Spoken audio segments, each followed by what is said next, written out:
துணைவேந்தர் நியமனத்தை பொறுத்தளவிற்கு எந்த அளவிற்கு ஆளுநர் அவர்களாலும் அரசாலும் இடர்பாடு என்பது எங்களை விட கூடுதலாக பத்திரிகை மற்றும் ஊடகத்துறையை சார்ந்தவர்களுக்கு நன்றாக தெரியும். ஒரு சுமூகமான முடிவெடுத்து அதை மாநில உரிமையும் பேணி காக்க வேண்டும். மாநிலத்தில் இருக்கக்கூடிய ஆசிரியர்கள் மாணவர்கள் நலன் மற்றும் பல்கலைக்கழக நலனும் பேணிகாக்கப்பட வேண்டும் என்பதில் முதலமைச்சர் மிக கண்ணும் கவனமாக இருந்து எங்களுக்கு அறிவுரை வழங்கியிருக்கிறார். அதன் அடிப்படையில் விரைவில் அந்த பணிகளெல்லாம் நிறைவு செய்யப்படும்.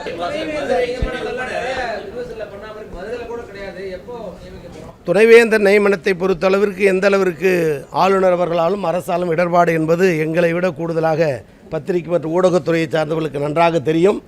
ஒரு சுமூகமான முடிவெடுத்து அதை மாநில உரிமையும் பேணி காக்க வேண்டும். மாநிலத்தில் இருக்கக்கூடிய ஆசிரியர்கள் மாணவர்கள் நலன் மற்றும் பல்கலைக்கழக நலனும் பேணிகாக்கப்பட வேண்டும் என்பதில் முதலமைச்சர் மிக கண்ணும் கவனமாக இருந்து எங்களுக்கு அறிவுரை வழங்கியிருக்கிறார். அதன் அடிப்படையில் விரைவில் அந்த பணிகளெல்லாம் நிறைவு செய்யப்படும். இதுபோன்ற செய்திகளை மேலும் தெரிந்து கொள்ள எங்களது யூடியூப், ஃபேஸ்புக் மற்றும் ட்விட்டர் ஆப்களை சப்ஸ்கிரைப் செய்யவும்.